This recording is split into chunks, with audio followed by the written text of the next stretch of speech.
Hello ಗೆಳೆಯರೇ, ಹೊಸ ವಿಡಿಯೋಗೆ ಸ್ವಾಗತ. ಇವತ್ತು ನಾವು ಇತ್ತೀಚೆಗೆ ರಿಲೀಸ್ ಆದ ತೆಲುಗಿನ ಚೀಕಟಿಲೋ ಅನ್ನೋ ಕ್ರೈಮ್ ಥ್ರಿಲ್ಲರ್ ಮೂವಿನ ಎಕ್ಸ್ಪ್ಲೇನ್ ಮಾಡ್ತಾ ಇದ್ದೀವಿ. ಈ ಮೂವಿಯಲ್ಲಿ ಶೋಭಿತಾ ಧುಲಿಪಾಲ ಅವರು ಮೇನ್ ಲೀಡ್ ಆಗಿ ಕಾಣಿಸಿಕೊಂಡಿದ್ದಾರೆ. ಈ ಮೂವಿಯ ಒನ್ಲೈನ್ ಸ್ಟೋರಿ ಹೇಳ್ಬೇಕು ಅಂದ್ರೆ 1990ರ ಒಂದು ರಾತ್ರಿ ಒಬ್ಬ ವ್ಯಕ್ತಿ ಒಂದು ಹುಡುಗಿಯನ್ನ ಅತ್ಯಾಚಾರ ಮಾಡಿ ಕೊಲೆ ಮಾಡ್ತಾನೆ. ಅಲ್ಲಿಂದ ಕತೆ ಪ್ರೆಸೆಂಟ್ಗೆ ಬಂದ್ರೆ 2025ರಲ್ಲೂ ಕೂಡ ಅದೇ ರೀತಿಯ ಒಂದು ಕೊಲೆ ಆಗುತ್ತೆ. ಆ ಕೇಸ್ ಹಿಂದೆ ಈ ಕಥೆಯ ನಾಯಕಿ ಸಂಧ್ಯಾ ಬೀಳ್ತಾಳೆ. ಸಂಧ್ಯಾ ಆ ಕೇಸ್ನ ಅಷ್ಟು ಸೀರಿಯಸ್ ಆಗಿ ತಗೊಳ್ಳೋಕೆ ಕಾರಣ ಏನು? ಆ ಸೀರಿಯಲ್ ಸೈಕೋ ಕಿಲ್ಲರ್ ಯಾರು? ಅವನಿಂದ ನೋವಿಗೊಳಗಾದವರು ಎಷ್ಟು ಜನ? ಕಡೆಗೆ ಸಂಧ್ಯಾ ಕೈಲಿ ಆ ಕಿಲ್ಲರ್ನ ಹಿಡಿಯೋಕೆ ಆಗುತ್ತಾ ಇಲ್ವಾ ಅಂತ ನಾವು ಮೂವಿ ನೋಡ್ತಾ ತಿಳ್ಕೊಳ್ಳೋಣ. ಬನ್ನಿ ವಿಡಿಯೋ ಶುರು ಮಾಡೋಣ. ಕತೆ ಶುರುವಾಗುವುದು 1990ರಲ್ಲಿ. ರಾಣಿ ಮತ್ತೆ ಲಚ್ಚಿ ಅನ್ನೋ ಇಬ್ಬರು ರೆಕಾರ್ಡ್ ಡ್ಯಾನ್ಸರ್ಸ್ ಒಂದು ಪ್ರೋಗ್ರಾಮ್ ಮುಗಿಸ್ಕೊಂಡು MRO ಜೊತೆ ಕಾರಲ್ಲಿ ಬರ್ತಾ ಇರ್ತಾರೆ. ಅವಾಗ MRO ಲಚ್ಚಿನ ಕಾರಿಂದ ಇಳಿಸಿ ರಾಣಿನ ಅವನ ಜೊತೆ ಗೆಸ್ಟ್ ಹೌಸ್ಗೆ ಕರ್ಕೊಂಡು ಹೋಗ್ತಾನೆ. ಅವತ್ತು ಅಮಾವಾಸ್ಯೆ. ಲಚ್ಚಿ ಒಬ್ಬಳೆ ಮನೆಗೆ ಹೋಗ್ತಾಳೆ. ಅವಾಗ ಅವಳಿಗೆ ಯಾರೋ ಮನೆಯ ಬಳಿ ಬಂದ ಹಾಗೆ ಭಾಸ ಆಗುತ್ತೆ. ಅಲ್ಲಿಗೆ ಸೀನ್ ಕಟ್ ಆದ್ರೆ ಮಾರನೇ ದಿನ ರಾಣಿ ಗೆಸ್ಟ್ ಹೌಸ್ ಇಂದ ಮನೆಗೆ ಬರ್ತಾಳೆ. ನೋಡಿದ್ರೆ ಲಚ್ಚಿ ಹಾಸಿಗೆ ಮೇಲೆ ಸತ್ತು ಬಿದ್ದಿರ್ತಾಳೆ. ರಾಣಿ ಕಂಪ್ಲೇಂಟ್ ಕೊಡೋಕೆ ಸ್ಟೇಷನ್ಗೆ ಹೋಗ್ತಾಳೆ. ಆದ್ರೆ ಇನ್ಸ್ಪೆಕ್ಟರ್ ಕಂಪ್ಲೇಂಟ್ ತಗೊಳ್ಳೋದೆ ಅವ್ರು ಎಷ್ಟು ದುಡ್ಡು ಕೊಡ್ತಾರೋ ಅಷ್ಟಿಸ್ಕೊಂಡು ಊರ್ ಬಿಟ್ಟು ಹೋಗು ಅಂತಾನೆ. ಇಲ್ಲಿಗೆ ಸೀನ್ ಕಟ್ ಆಗಿ ಕತೆ ಪ್ರೆಸೆಂಟ್ಗೆ ಬರುತ್ತೆ. ಈ ಕಥೆಯ ನಾಯಕಿ ಸಂಧ್ಯಾ ಒಂದು ಥಿಯೇಟರ್ಗೆ ಬರ್ತಾಳೆ. ಅವಾಗ ತುಂಬಾ ಜನ ಅವಳ ಸುತ್ತ ಓಡಾಡ್ತಾ ಇರ್ತಾರೆ. ಅದ್ನೆಲ್ಲ ನೋಡಿ ಸಂಧ್ಯಾ ಗಾಬರಿಯಾಗಿ ಕಿರ್ಚ್ಕೊಳ್ತಾಳೆ. ಆದ್ರೆ ಅದು ಸಂಧ್ಯಾಳ ಕನಸಾಗಿರುತ್ತೆ. ಸಂಧ್ಯಾ ಗಾಬರಿಯಲ್ಲಿ ಎದ್ದೇಳ್ತಾಳೆ. ರೆಡಿಯಾಗಿ ಅವಳು ಕೆಲಸ ಮಾಡ್ತಿದ್ದ ನ್ಯೂಸ್ ರೂಮ್ಗೆ ಹೋಗ್ತಾಳೆ. ಅಲ್ಲಿ ಅವಳ ಜೊತೆ ಬಾಬಿ ಅನ್ನೋ ಹುಡುಗಿ ಇಂಟರ್ನ್ ಆಗಿ ಕೆಲಸ ಮಾಡ್ತಾ ಇರ್ತಾಳೆ. ಸಂಧ್ಯಾ ಇದೀ ಘೋರಂ ಅನ್ನೋ ಒಂದು ಶೋನ ನಡೆಸ್ತಾ ಇರ್ತಾಳೆ. ಆದ್ರೆ ಅದಕ್ಕೆ ಸ್ಕ್ರಿಪ್ಟ್ ಮಾತ್ರ ಬೇರೆಯವರು ಕೊಡ್ತಾ ಇರ್ತಾರೆ. ಸಂಧ್ಯಾ ಅವಳು ಓನ್ ಆಗಿ ಏನನ್ನು ಚೇಂಜ್ ಮಾಡೋ ಆಗಿರಲ್ಲ. ಅದಕ್ಕೆ ಬಾಬಿ ಯಾವಾಗ್ಲೂ ಸಂಧ್ಯಾಗೆ ನಾವೊಂದು ಪಾಡ್ಕಾಸ್ಟ್ ಶುರು ಮಾಡೋಣ, ಅದ್ರಲ್ಲಿ ನಾವೇನ್ ಅನ್ಕೋತೀವೋ ಅದನ್ನ ಯಾವುದೇ ರಿಸ್ಟ್ರಿಕ್ಷನ್ ಇಲ್ಲದೆ ಹೇಳ್ಬೋದು ಅಂತ ಹೇಳ್ತಾ ಇರ್ತಾಳೆ. ಆದ್ರೆ ಸಂಧ್ಯಾ ಅದಕ್ಕೆ ಒಪ್ಕೊಂಡಿರಲ್ಲ. ಆದ್ರೆ ಪ್ರತಿದಿನ ನ್ಯೂಸ್ ರೂಮ್ ಅಲ್ಲಿ ಬೇರೆ ಸ್ಕ್ರಿಪ್ಟ್ ಓದೋಕೆ ಆಗದೆ ಕೆಲ್ಸಕ್ಕೆ ರಿಸೈನ್ ಮಾಡ್ಬೇಕು ಅಂತ ಫಿಕ್ಸ್ ಆಗ್ತಾಳೆ.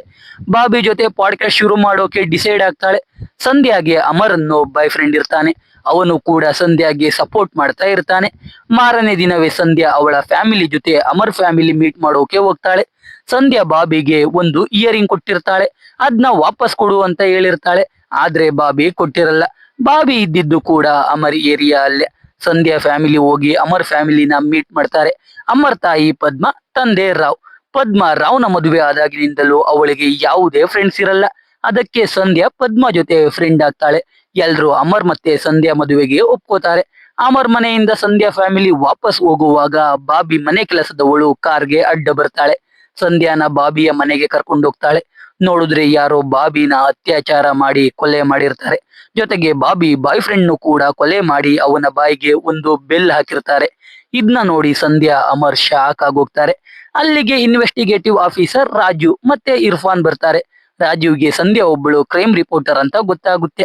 ಸಂಧ್ಯಾ ಅಲ್ಲಿಂದ ಬೇಜಾರಲ್ಲಿ ಮನೆಗೆ ಹೋಗ್ತಾಳೆ. ರಾಜು ಮತ್ತೆ ಇರ್ಫಾನ್ ಕಿಲ್ಲರ್ನ ಹುಡುಕೋಕೆ ಟ್ರೈ ಮಾಡ್ತಾರೆ. ಆದ್ರೆ ಏನು ಕ್ಲೂ ಸಿಗ್ತಾ ಇರಲ್ಲ. ಸಂಧ್ಯಾ ಅಂತೂ ರಾಜೀವ್ನ ಫಾಲೋ ಮಾಡ್ತಾನೆ ಇರ್ತಾಳೆ. ರಾಜು ಕಿಲ್ಲರ್ ಸಿಕ್ಕಿದ್ರೆ ಹೇಳ್ತೀವಿ, ಫಾಲೋ ಮಾಡೋದನ್ನ ನಿಲ್ಸಿ ಅಂತ ಹೇಳ್ತಾನೆ.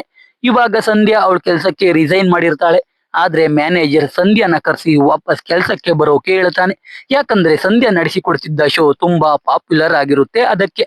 ಆದ್ರೆ ನ್ಯೂಸ್ ಅಲ್ಲಿ ಬಾಬಿ ಬಗ್ಗೆ ಕೆಟ್ಟದಾಗಿ ಮಾತಾಡ್ತಾ ಇರ್ತಾರೆ. ಸಂಧ್ಯಾ ವಾಪಸ್ ಬಂದ್ರೆ ಅವಳಿಗೂ ಅದೇ ರೀತಿ ಸ್ಕ್ರಿಪ್ಟ್ ಬರ್ಕೊಡ್ತಾರೆ. ಅದಕ್ಕೆ ಸಂಧ್ಯಾ ಬಾಬಿ ಆಸೆಯಂತೆ ಪಾಡ್ಕಾಸ್ಟ್ ಶುರು ಮಾಡ್ತೀನಿ ಅಂತ ಹೇಳಿ ಮನೆಗೆ ಹೋಗ್ತಾಳೆ. ಅವಳಿಗೆ ಅಂತ ಒಂದು ರೂಮ್ ರೆಡಿ ಮಾಡ್ಕೋತಾಳೆ. ಮೈಕ್ ಇಡ್ತಾಳೆ. ಮೊದಲು ಯಾರಿಗೂ ಗೊತ್ತಾಗದ ಹಾಗೆ ಬಾಬಿ ಮನೆಗೆ ಹೋಗಿ ಅಲ್ಲಿ ಏನ್ ನಡೆದಿರ್ಬೋದು ಅಂತ ಗೆಸ್ ಮಾಡ್ತಾಳೆ. ಬಾಬಿ ಮತ್ತೆ ಅವಳ ಬಾಯ್ ಫ್ರೆಂಡ್ ಡ್ರಿಂಕ್ಸ್ ಮಾಡ್ತಾ ಬಾಲ್ಕನಿಯಲ್ಲಿ ಮಾತಾಡ್ತಾ ಇರ್ತಾರೆ. ಆಮೇಲೆ ಬಾಬಿ ಬಾಯ್ ಫ್ರೆಂಡ್ ಅಲ್ಲಿಂದ ಹೋಗ್ತಾನೆ. ಆದ್ರೆ ಯಾರೋ ಮನೆಗೆ ನುಗ್ಗಿ ಬಾಬಿ ಬಾಯ್ ಫ್ರೆಂಡ್ ನ ಕೊಲೆ ಮಾಡ್ತಾರೆ. ಬಾಬಿ ಏನಾಯ್ತು ಅಂತ ನೋಡೋಕೆ ಕೆಳಗೆ ಬರ್ತಾಳೆ. ಅವಾಗ ಕಿಲ್ಲರ್ ಬಾಬಿ ಮೇಲೆ ಅತ್ಯಾಚಾರ ಮಾಡಿ ಅವಳನ್ನ ಕೂಡ ಕೊಲೆ ಮಾಡ್ತಾನೆ. ಆಮೇಲೆ ಬಾಬಿ ಬಾಯ್ ಫ್ರೆಂಡ್ ಬಾಯಿಗೆ ಒಂದು ಬೆಲ್ ಇಡ್ತಾನೆ. ಬಾಬಿ ಪಕ್ಕ ಮಲ್ಲಿಗೆ ಹೂ ಇಟ್ಟು ಹೋಗಿರ್ತಾನೆ. ಇದನ್ನ ಕರೆಕ್ಟ್ ಆಗಿ ಗೆಸ್ ಮಾಡಿ ಸಂಧ್ಯಾ ಅವಳ ಪಾಡ್ಕಾಸ್ಟ್ ಅಲ್ಲಿ ಹೇಳ್ತಾಳೆ. ಮಾರನೇ ದಿನ ರಾಜೀವ್ಗೆ ಒಂದು ಕ್ಲೂ ಸಿಗುತ್ತೆ. ಅದೇನೆಂದ್ರೆ ಬಾಬಿ ಕತ್ತಲ್ಲಿದ್ದ ಒಂದು ಚೈನ್ ಕಾಣಿಸ್ತಾ ಇರಲ್ಲ. ಜೊತೆಗೆ ಕಾಂಪೌಂಡ್ ಮೇಲೆ ಒಂದು ಶೂ ಮಾರ್ಕ್ ಸಿಕ್ಕಿರುತ್ತೆ. ಅದನ್ನ ನೋಡಿದ ಸಂಧ್ಯಾಗೆ ಅವಳು ಸೆಕ್ಯೂರಿಟಿ ಗಾರ್ಡ್ ಶೂನ ತೊಳಿತಾ ಇರೋದನ್ನ ನೋಡಿದ್ದು ನೆನಪಾಗಿ ರಾಜೀವ್ಗೆ ಹೇಳ್ತಾಳೆ. ಸೆಕ್ಯೂರಿಟಿ ಗಾರ್ಡ್ ಹುಡಿಕೊಂಡೋದ್ರೆ ಅವನು 2 ಡೇಸ್ ಇಂದ ಮನೆಗೆ ಬಂದಿಲ್ಲ ಅಂತ ಅವನ ಹೆಂಡತಿ ಹೇಳ್ತಾಳೆ. ಇವಾಗ ಅವನೇ ಕಿಲ್ಲರ್ ಅಂತ ರಾಜೀವ್, ಇರ್ಫಾನ್, ಸಂಧ್ಯಾ ಫಿಕ್ಸ್ ಆಗ್ತಾರೆ. ಕಡೆಗೆ ಅವನು ಎಣ್ಣೆ ಹೊಡೆಯೋಕೆ ಬರೋ ಬಾರ್ ಹತ್ರ ವೆಯ್ಟ್ ಮಾಡಿ ಅವನ್ನ ಹಿಡ್ದಾಕ್ತಾರೆ. ಇದನ್ನ ಇವಾಗ ಸಂಧ್ಯಾ ಅವಳ ಪಾಡ್ಕಾಸ್ಟ್ ಅಲ್ಲಿ ಹೇಳ್ತಾಳೆ. ಅದು ಫುಲ್ಲು ವೈರಲ್ ಆಗುತ್ತೆ. ಕಿಲ್ಲರ್ ಸಿಕ್ತ ಅಂತ ಎಲ್ಲ ಖುಷಿ ಆಗ್ತಾರೆ. ಅದ್ರ ಬಗ್ಗೆನೆ ಅಮರ್ ಮತ್ತೆ ಸಂಧ್ಯಾ ಮಾತಾಡುವಾಗ ಅವರ ಬಳಿಗೆ ಆ ಸೆಕ್ಯೂರಿಟಿ ಗಾರ್ಡ್ ಹೆಂಡತಿ ಬರ್ತಾಳೆ. ಇವಾಗ ಸೆಕ್ಯೂರಿಟಿ ಗಾರ್ಡ್ ಕಿಲ್ಲರ್ ಅಂತ ಅವನ ಮಕ್ಕಳನ್ನ ಸ್ಕೂಲಿಂದ ತೆಗ್ದಾಕಿರ್ತಾರೆ. ಇದನ್ನ ಆ ಸೆಕ್ಯೂರಿಟಿ ಹೆಂಡತಿ ಸಂಧ್ಯಾಗೆ ಹೇಳಿ, ನನ್ ಗಂಡ ಕಳ್ತನ ಮಾತ್ರ ಮಾಡಿರೋದು, ಕೊಲೆ ಎಲ್ಲ ಮಾಡಿಲ್ಲ ಅಂತ ಹೇಳ್ತಾಳೆ. ಅಂದ್ರೆ ನಿಜವಾದ ಕಿಲ್ಲರ್ ಸೆಕ್ಯೂರಿಟಿ ಗಾರ್ಡ್ ಅಲ್ಲ. ಅದೇ ದಿನ ರಾತ್ರಿ ನಿಜವಾದ ಕಿಲ್ಲರ್ ಸಂಧ್ಯಾಗಿ ಕಾಲ್ ಮಾಡಿ ಮತ್ತೆ ಒಂದು ಕೊಲೆ ಆಗುತ್ತೆ, ಆದ್ರೆ ನನ್ನ ಕಂಡಿಡಿ ಅಂತ ಹೇಳ್ತಾನೆ. ಇವಾಗ ಸಂಧ್ಯಾಗೆ ಕಿಲ್ಲರ್ ಇನ್ನು ಹೊರಗೆ ಇದ್ದಾನೆ ಅಂತ ಕನ್ಫರ್ಮ್ ಆಗುತ್ತೆ.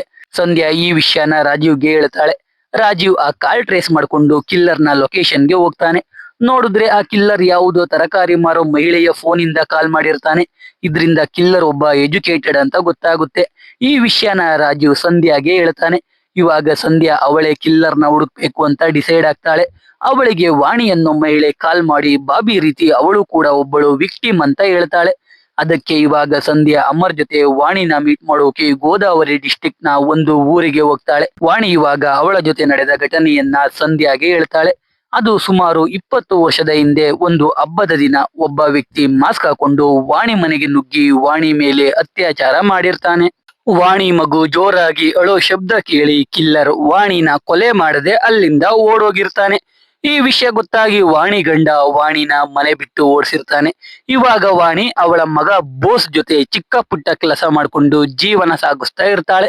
ಇದನ್ನ ಇವಾಗ ವಾಣಿ ಸಂಧ್ಯಾಗೆ ಹೇಳ್ತಾಳೆ. ಸಂಧ್ಯಾ ರಾಜೀವ್ಗೆ ಕಾಲ್ ಮಾಡಿ ಗೋದಾವರಿ ಡಿಸ್ಟ್ರಿಕ್ಟ್ ಅಲ್ಲಿ ಕಳೆದ 20 ವರ್ಷದಿಂದ ಅತ್ಯಾಚಾರ ಆಗಿರೋ ಎಲ್ಲ ಕೇಸ್ ಡೀಟೇಲ್ಸ್ ಬೇಕು ಅಂತಾಳೆ. ರಾಜೀವ್ ಅವನ್ ಪವರ್ ಯೂಸ್ ಮಾಡಿ ಆ ಎಲ್ಲಾ ಫೈಲ್ಸ್ ನು ಸಂಧ್ಯಾಗೆ ಕೊಡಿಸ್ತಾನೆ.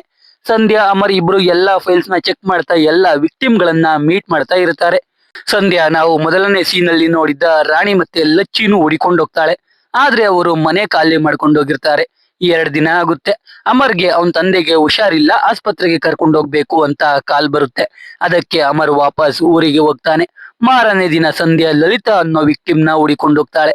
ಆದ್ರೆ ಲಲಿತಾ ಏನೋ ಮಾತಾಡದೆ ಡೋರ್ ಕ್ಲೋಸ್ ಮಾಡ್ಕೋತಾಳೆ. ಆ ದಿನ ಸಂಜೆ ಲಲಿತಾ ಮಾವ ಬಂದು ಸಂಧ್ಯಾನ ಮೀಟ್ ಮಾಡಿ ಲಲಿತಾ ಜೊತೆ ಏನಾಯ್ತು ಅಂತ ಹೇಳ್ತಾರೆ. ಅದು ಏನು ಅಂತ ಮುಂದೆ ತೋರಿಸ್ತಾರೆ. ಇವಾಗ ಸಂಧ್ಯಾ ವಾಪಸ್ ಅವಳ ರೂಮ್ಗೆ ಹೋಗ್ತಾಳೆ. ಅಮರ್ ಜೊತೆ ಮಾತಾಡ್ತಾ ಇರ್ತಾಳೆ. ಅವಾಗ ಕರೆಂಟ್ ಹೋಗುತ್ತೆ. ಹಾಗೆ ಸಂಧ್ಯಾ ನಿದ್ದೆಗೆ ಜಾರ್ತಾಳೆ. ಅವಾಗ ಅವಳಿಗೆ ಒಂದು ಹಳೆ ಘಟನೆ ನೆನಪಾಗುತ್ತೆ. ಸಂಧ್ಯಾ ಸುಮಾರು 15 ವರ್ಷದ ಹುಡುಗಿಯಾಗಿದ್ದಾಗ ಅವಳ ತಂದೆ ಜೊತೆ ಫಸ್ಟ್ ಡೇ ಮೂವಿಗೆ ಹೋಗಿರ್ತಾಳೆ. ಅವಳ ತಂದೆ ಟಿಕೆಟ್ ತರೋಕೆ ಹೋದಾಗ ಮೂವಿ ನೋಡೋಕೆ ಬಂದಿದ್ದ ಫ್ಯಾನ್ಸ್ ಥಿಯೇಟರ್ ಒಳಗೆ ನುಗ್ಗುವಾಗ ಸಂಧ್ಯಾಳನ್ನ ಇನ್ಅಪ್ರಾಪ್ರಿಯೇಟ್ ಆಗಿ ಟಚ್ ಮಾಡ್ಕೊಂಡು ಹೋಗ್ತಾ ಇರ್ತಾರೆ. ಅದಕ್ಕೆ ಸಂಧ್ಯಾ ಗಾಬರಿಯಾಗಿರ್ತಾಳೆ. ಆಮೇಲೆ ಅವಳ ತಂದೆ ಬಂದು ಅವಳನ್ನ ಮನೆಗೆ ಕರ್ಕೊಂಡು ಹೋಗ್ತಾರೆ. ಸಂಧ್ಯಾ ಇವಾಗ ಫ್ಯಾನ್ಸ್ ಕ್ಲಬ್ ಮೇಲೇನೆ ಕಂಪ್ಲೇಂಟ್ ಕೊಡ್ಬೇಕು ಅಂತ ಹೇಳ್ತಾಳೆ. ಆದ್ರೆ ಸಂಧ್ಯಾ ಫಸ್ಟ್ ಡೇ ಮೂವಿಗೆ ಹೋಗಿದ್ದೆ ತಪ್ಪು ಅಂತ ಹೇಳ್ತಾ ಇರ್ತಾರೆ. ಆದ್ರೆ ಸಂಧ್ಯಾ ಅಂತೂ ಕಂಪ್ಲೇಂಟ್ ಕೊಡ್ಲೇಬೇಕು ಅಂತ ಡಿಸೈಡ್ ಆಗಿರ್ತಾಳೆ. ಇದ್ರಿಂದ ಸಂಧ್ಯಾ ಎಷ್ಟು ಮೊಂಡಿ ಅಂತ ಗೊತ್ತಾಗುತ್ತೆ. ಇದನ್ನೆಲ್ಲ ಇವಾಗ ಸಂಧ್ಯಾ ನೆನ್ಪು ಮಾಡ್ಕೊಳ್ತಾ ಇರ್ತಾಳೆ. ಅವಾಗ ಯಾರೋ ಅವಳ ಕಿಟಕಿಗೆ ಕಲ್ಲಲ್ಲಿ ಹೊಡಿತಾರೆ. ಈಚೆ ನೋಡಿದ್ರೆ ಆ ಕಿಲ್ಲರ್ ಮಾಸ್ಕ್ ಹಾಕೊಂಡು ನಿಂತಿರ್ತಾನೆ. ಆದ್ರೆ ಸಂಧ್ಯಾಗೆ ಸ್ವಲ್ಪನೂ ಭಯ ಆಗಲ್ಲ. ಮಾರನೇ ದಿನ ಸಂಧ್ಯಾ ವಾಪಸ್ ಮನೆಗೆ ಬಂದು ಅವಳ ಪಾಡ್ಕಾಸ್ಟ್ ಅಲ್ಲಿ ಎಲ್ಲಾ ವಿಷಯ ಹೇಳ್ತಾಳೆ. ಜೊತೆಗೆ ಲಲಿತಾ ಬಗ್ಗೆ ಅವಳ ಮಾವ ಹೇಳಿದ್ದ ವಿಷಯ ಕೂಡ ಹೇಳ್ತಾಳೆ. ಅವತ್ತು ದೀಪಾವಳಿ ಹಬ್ಬ. ಲಲಿತಾ ಖುಷಿಯಾಗಿ ಹಬ್ಬ ಮಾಡ್ತಾ ಇರ್ತಾಳೆ. ಆದ್ರೆ ಆ ಕಿಲ್ಲರ್ ಬಂದು ಮೊದಲು ಲಲಿತಾ ಗಂಡನನ್ನ ದನಕ್ಕೆ ಕಟ್ಟೋ ಗಂಟೆಯಿಂದ ಹೊಡೆದು ಸಾಯಿಸ್ತಾನೆ. ಆಮೇಲೆ ಲಲಿತಾ ಮೇಲೆ ಅತ್ಯಾಚಾರ ಮಾಡಿ ಅವಳ ಪಕ್ಕ ಮಲ್ಲಿಗೆ ಹೂ ಇಟ್ಟು ಹೋಗಿರ್ತಾನೆ. ಅಂದ್ರೆ ಕಿಲ್ಲರ್ ಅತ್ಯಾಚಾರ ಮಾಡಿ ಮಲ್ಲಿಗೆ ಹೂ ಇಟ್ಟು ಹೋಗ್ತಾನೆ. ಜೊತೆಗೆ ಗಂಟೆ ರೀತಿ ಶಬ್ದ ಮಾಡೋ ಒಂದು ವಸ್ತುನ ಬಿಟ್ಟು ಹೋಗ್ತಾ ಇರ್ತಾನೆ. ಇದನ್ನೆಲ್ಲ ಇವಾಗ ಸಂಧ್ಯಾ ಪಾಡ್ಕಾಸ್ಟ್ ಅಲ್ಲಿ ಹೇಳ್ತಾಳೆ. ಇದು ಕೂಡ ತುಂಬಾ ವೈರಲ್ ಆಗುತ್ತೆ. ಇದೆಲ್ಲ ವೈರಲ್ ಆದ್ಮೇಲೆ ಪ್ರೆಸ್ ಅವರು DIG ರಾಜಮಣಿನ ಕ್ವಶನ್ ಮಾಡ್ತಾ ಇರ್ತಾರೆ.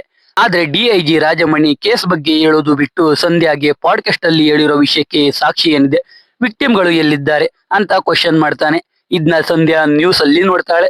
ಮಾರನೇ ದಿನ ರಾಜು ಬಂದು ಸಂಧ್ಯಾನ ಭೇಟಿಯಾಗಿ ಪಾಡ್ಕಾಸ್ಟ್ ಅಲ್ಲಿ ಅದನ್ನೆಲ್ಲ ಹೇಳೋ ಮುಂಚೆ ಒಂದ್ಸಲ ಡಿಸ್ಕಸ್ ಮಾಡ್ಬೇಕಿತ್ತಲ್ವಾ ಅಂತ ಹೇಳ್ತಾ ಒಂದು ಪ್ರೆಸ್ ಮೀಟ್ ಮಾಡಿ ವಿಕ್ಟಿಮ್ಗಳನ್ನ ಪ್ರೊಡ್ಯೂಸ್ ಮಾಡು, ಅವಾಗ ನಿನ್ ಕತೆ ಮೇಲೆ ನಂಬಿಕೆ ಬರುತ್ತೆ ಅಂತ ಹೇಳ್ತಾನೆ. ಸಂಧ್ಯಾ ಎಲ್ಲಾ ವಿಕ್ಟಿಮ್ಸ್ಗೂ ಕಾಲ್ ಮಾಡ್ತಾಳೆ. ಅವಳು ಮುಂಚೆ ವರ್ಕ್ ಮಾಡ್ತಿದ್ದ ನ್ಯೂಸ್ ರೂಮ್ ಮ್ಯಾನೇಜರ್ ಹೆಲ್ಪ್ ತಗೊಂಡು ಪ್ರೆಸ್ ಮೀಟ್ ಅರೇಂಜ್ ಮಾಡ್ತಾಳೆ. ಆದ್ರೆ ಲಲಿತಾ ಮಾವ ಲಲಿತಾ ಬರಲ್ಲ ಅಂತ ಹೇಳ್ತಾರೆ. ವಾಣಿ ಮಗ ಬೋಸ್ ಕಾಲ್ ಪಿಕ್ ಮಾಡೋದೇ ಇಲ್ಲ. ಹೀಗೆ ಎಲ್ಲಾ ವಿಕ್ಟಿಮ್ಸ್ಗಳು ಕೈ ಕೊಡ್ತಾರೆ. ಅದಕ್ಕೆ ಪ್ರೆಸ್ ಅವರೆಲ್ಲ ಸಂಧ್ಯಾಗೆ ಬೈಕೊಂಡು ಅಲ್ಲಿಂದ ಹೋಗುವಾಗ ಅಲ್ಲಿಗೆ ರಾಣಿ ಬರ್ತಾಳೆ. ನೋಡಿದ್ರೆ ಅವಳ ಜೊತೆ ನಾವು ಸತ್ತೋಗಿದ್ದಾಳೆ ಅನ್ಕೊಂಡಿದ್ದ ಲಚ್ಚಿ ಕೂಡ ಇರ್ತಾಳೆ.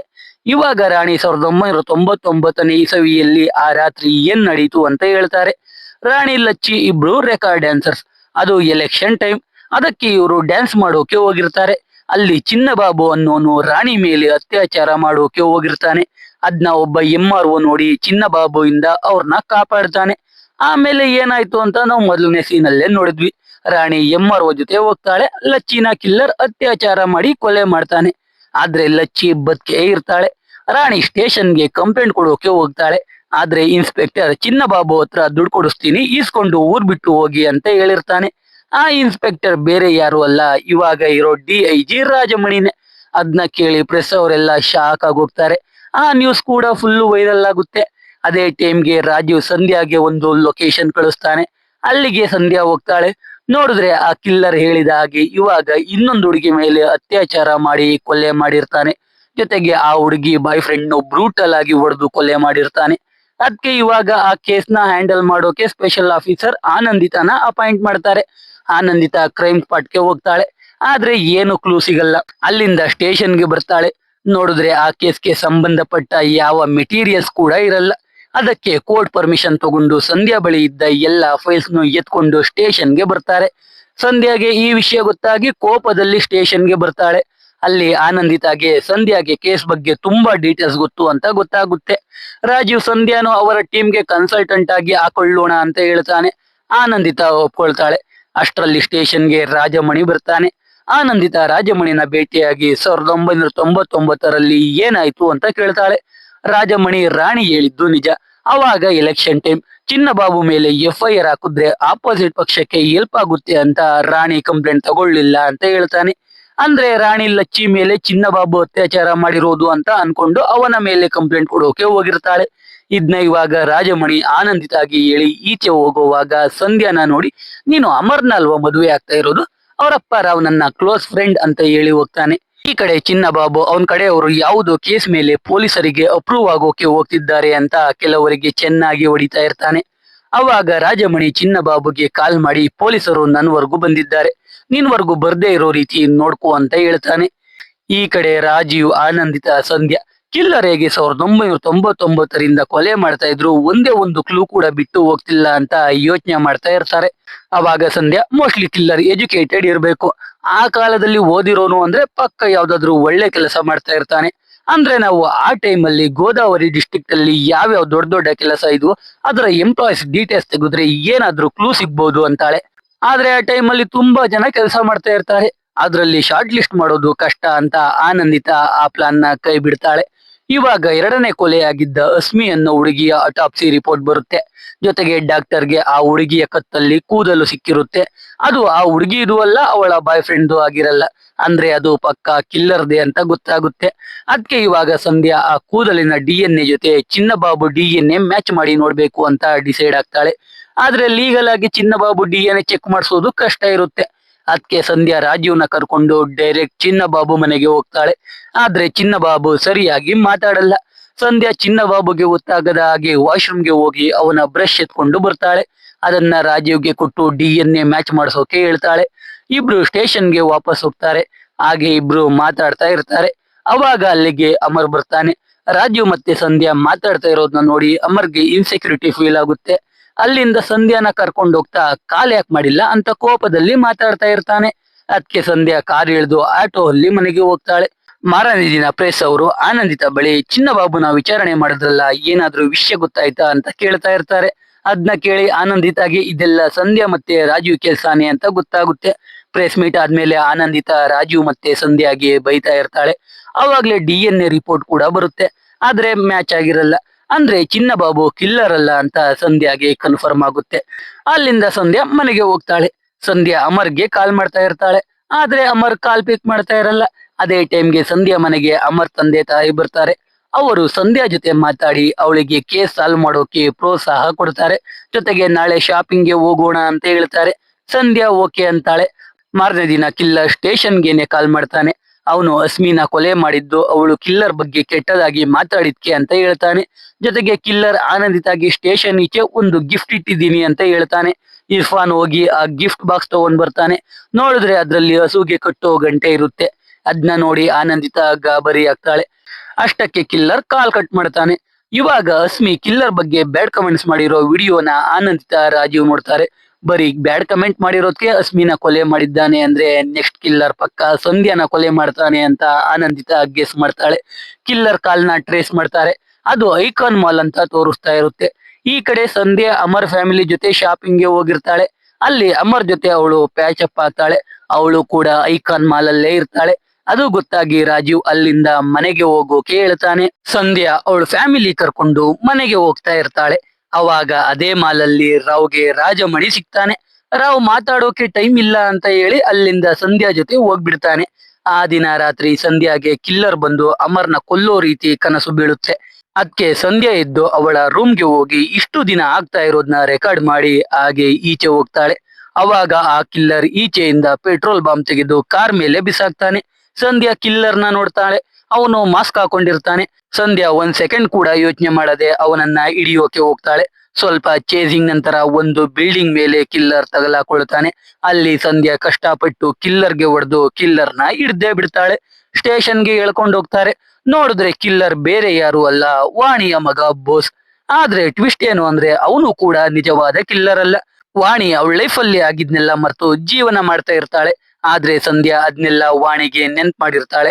ಅದಕ್ಕೆ ಬೋಸ್ ಸಂಧ್ಯಾ ಮತ್ತೆ ವಾಣಿ ಸಹವಾಸಕ್ಕೆ ಬರಬಾರ್ದು ಅಂತ ಅವಳಿಗೆ ಎದುರಿಸೋಕೆ ಬಂದಿರ್ತಾನೆ ಅಷ್ಟೇ. ಇದು ಗೊತ್ತಾಗಿ ಸಂಧ್ಯಾಗೂ ಬೇಜಾರಾಗುತ್ತೆ. ಸಂಧ್ಯಾ ಅವಳಿಂದ ತುಂಬಾ ಜನಕ್ಕೆ ಪ್ರಾಬ್ಲಮ್ ಆಗ್ತಿದೆ ಅಂತ ಗೊತ್ತಾಗಿ ಕೇಸಿಂದ ಬ್ಯಾಕ್ ಔಟ್ ಆಗ್ತಾಳೆ. ಕಿಲ್ಲರ್ನ ಹುಡುಕೋದ್ನ ನಿಲ್ಲಿಸ್ತಾಳೆ. ಇವಾಗ ಆನಂದಿತಾಗೆ ಬೇರೆ ದಾರಿ ಕಾಣಿಸದೆ ಸಂಧ್ಯಾ ಮೊದಲೇ ಹೇಳಿದ ಹಾಗೆ ಗೋದಾವರಿ ಡಿಸ್ಟ್ರಿಕ್ಟ್ ಅಲ್ಲಿ ಕೆಲಸ ಮಾಡ್ತಿದ್ದ ಎಲ್ಲರ ಡೀಟೇಲ್ಸ್ ನ ತರಿಸಿ ಚೆಕ್ ಮಾಡೋಕೆ ಶುರು ಮಾಡ್ತಾರೆ. ಈ ಕಡೆ ಸಂಧ್ಯಾ ಅಮರ್ ಎಂಗೇಜ್ಮೆಂಟ್ ಆಗುತ್ತೆ. ಮದುವೆ ಕಾರ್ಡ್ನ ರಾಜೀವ್ ಮತ್ತೆ ಆನಂದಿತಾಗೂ ಕೊಡ್ತಾರೆ. ಎಂಗೇಜ್ಮೆಂಟ್ ಆದ್ಮೇಲೆ ಅಮರ್ ಮತ್ತೆ ಸಂಧ್ಯಾ ಪಾರ್ಟಿಯಲ್ಲಿ ಇರ್ತಾರೆ. ಅವಾಗ ರಾಜೀವ್ ಸಂಧ್ಯಾಗೆ ಕಾಲ್ ಮಾಡಿ ಎಂಪ್ಲಾಯ್ಸ್ ಡೀಟೇಲ್ಸ್ ತರಿಸಿದೀವಿ, ಎಲ್ಲಾನು ಡಿಜಿಟಲೈಸ್ ಮಾಡ್ತಾ ಇದೀವಿ, ನಿಮ್ಗೆ ಲೈವ್ ಲಿಂಕ್ ಕಳಿಸ್ತೀನಿ ಚೆಕ್ ಮಾಡಿ ಅಂತಾನೆ. ಸಂಧ್ಯಾ ಇವಾಗ ಕೇಸ್ನ ಫಾಲೋ ಅಪ್ ಮಾಡ್ತಾ ಇಲ್ಲ ಅಂತ ಹೇಳಿ ಕಾಲ್ ಕಟ್ ಮಾಡ್ತಾಳೆ. ಅದೇ ಟೈಮ್ಗೆ ಅಮರ್ಗೆ ಅವನ್ ತಾಯಿ ಪದ್ಮ ಸತ್ತೋಗಿದ್ದಾಳೆ ಅಂತ ಅವನ್ ತಂದೆ ರಾವ್ ಕಾಲ್ ಮಾಡಿ ಹೇಳ್ತಾರೆ. ಇವಾಗ ಪದ್ಮ ಮೆಟ್ಟಿಲುಗಳ ಮೇಲಿಂದ ಜಾರಿ ಬಿದ್ದು ಸತ್ತೋಗಿರ್ತಾಳೆ. ಸಂಧ್ಯಾ ಅದನ್ನ ಕೂಡ ಕಿಲ್ಲರ್ ಮಾಡಿರ್ಬೋದು, ಪೋಸ್ಟ್ ಮಾರ್ಟಮ್ ಮಾಡಿಸೋಣ ಅಂತ ಹೇಳ್ತಾಳೆ. ಆದ್ರೆ ಅಮರ್ ಸಂಧ್ಯಾಗೆ ಏನು ಬೇಡ ಅಂತ ಬೈದ್ ಬಿಡ್ತಾನೆ. ಸಂಧ್ಯಾ ಪದ್ಮನ ಮೊದಲನೇ ಸಲ ಭೇಟಿಯಾದಾಗ ಪದ್ಮ ಸಂಧ್ಯಾಗೆ ಒಂದು ಬೊಂಬೆನ ತೋರಿಸಿ, ನನ್ಗೆ ಯಾರು ಫ್ರೆಂಡ್ಸ್ ಇಲ್ಲ ಅಲ್ವಾ, ಅದಕ್ಕೆ ನಾನು ಈ ಬೊಂಬೆ ಜೊತೆ ಮಾತಾಡ್ತೀನಿ, ನನ್ ಜೊತೆ ಇದು ಕೂಡ ಗ್ರೋ ಆಗ್ತಾ ಇದೆ ಅಂತ ಹೇಳಿರ್ತಾಳೆ. ಆ ಬೊಂಬೆನ ಸಂಧ್ಯಾ ಅವಳ ಜೊತೆ ತಗೊಂಡೋಗ್ತಾಳೆ. ಈ ಕಡೆ ಚೆನ್ನೈಯಿಂದ ಒಬ್ಬ ಕಾನ್ಸ್ಟೇಬಲ್ ರಾಜೀವ್ಗೆ ಕಾಲ್ ಮಾಡಿ ಚೆನ್ನೈಯಲ್ಲೂ ಕಿಲ್ಲರ್ ಒಂದು ಕೊಲೆ ಮಾಡಿದ್ದಾನೆ ಅಂತ ಹೇಳಿ ಅದರ ಡೀಟೇಲ್ಸ್ ನ ರಾಜೀವ್ಗೆ ಕಳಿಸ್ತಾನೆ. ಈ ಕಡೆ ಸಂಧ್ಯಾ ಆ ಬೊಂಬೆ ನೋಡ್ತಾ ಕೂತಿದ್ದಾಗ ಆ ಬೊಂಬೆಯಲ್ಲಿ ಏನೋ ಇರೋ ರೀತಿ ಫೀಲ್ ಆಗುತ್ತೆ. ಬೊಂಬೆನ ಓಪನ್ ಮಾಡ್ತಾ ಹೋದ ಹಾಗೆ ಒಳಗಡೆ ಚಿಕ್ಕ ಚಿಕ್ಕ ಬೊಂಬೆಗಳು ಸಿಗ್ತವೆ. ಕೊನೆಯ ಬೊಂಬೆಯ ಒಳಗಡೆ ಒಂದು ಗೆಜ್ಜೆ ಜೊತೆ ಒಂದು ಜುಮುಕಿ ಇರುತ್ತೆ. ಆ ಜುಮ್ಕಿ ಸಂಧ್ಯಾ ಬಾಬಿಗೆ ಕೊಟ್ಟಿದ್ದ ಇಯರಿಂಗ್ ಆಗಿರುತ್ತೆ. ಅಂದ್ರೆ ಸಂಧ್ಯಾಗೆ ಇವಾಗ ಕಿಲ್ಲರ್ ಯಾರು ಅಂತ ಗೊತ್ತಾಗ್ಬಿಡುತ್ತೆ. ಈ ಕಡೆ ಆನಂದಿತ ಎಲ್ಲ ಎಂಪ್ಲಾಯೀಸ್ ಲಿಸ್ಟ್ ನ ಡಿಜಿಟಲೈಸ್ ಮಾಡುವಾಗ ಪಕ್ಕದಲ್ಲಿದ್ದ ಟೀ ಸಂಧ್ಯಾ ಮದುವೆ ಕಾರ್ಡ್ ಮೇಲೆ ಬೀಳುತ್ತೆ. ಮದುವೆ ಕಾರ್ಡ್ ನೋಡಿದ ಆನಂದಿತ ಆಗೋ ಕಿಲ್ಲರ್ ಸಿಗ್ತಾನೆ. ಎಂಪ್ಲಾಯೀಸ್ ಲಿಸ್ಟ್ ನ ಮತ್ತೆ ಚೆಕ್ ಮಾಡ್ತಾರೆ. ಅವಾಗ ಗೊತ್ತಾಗುತ್ತೆ ಕಿಲ್ಲರ್ ಬೇರೆ ಯಾರು ಅಲ್ಲ, ಅಮರ್ನ ತಂದೆ ರಾವ್ ಅಂತ. ಒಂದ್ಸಲ ರಾವ್ ಕೂಡ ಚೆನ್ನೈಗೆ ಟ್ರಾನ್ಸ್ಫರ್ ಆಗಿರ್ತಾನೆ.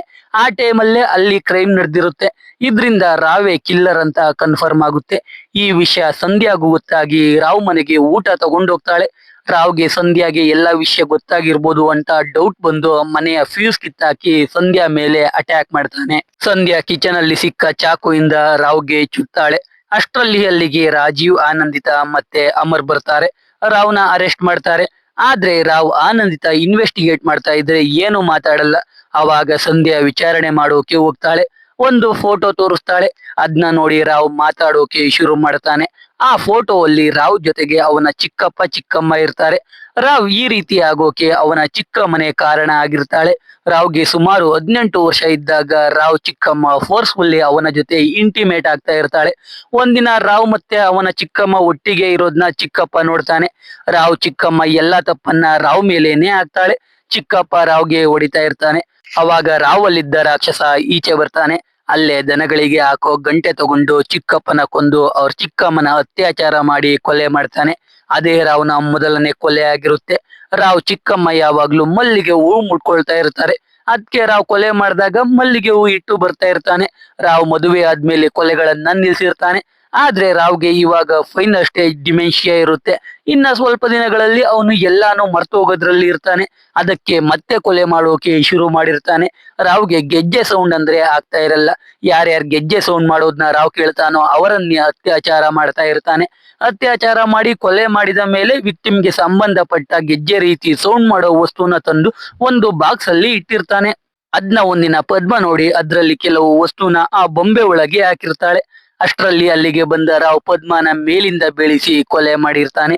ಇವಾಗ ಇದನ್ನೆಲ್ಲ ರಾವ್ ಬಾಯ್ ಬಿಡ್ತಾನೆ. ಕಡೆಗೆ ಅವನ್ನ ಜೈಲಿಗೆ ಹಾಕ್ತಾರೆ. ಇದನ್ನೆಲ್ಲ ಇವಾಗ ಸಂಧ್ಯಾ ಅವಳ ಪಾಡ್ಕಾಸ್ಟ್ ಅಲ್ಲಿ ಹೇಳ್ತಾಳೆ.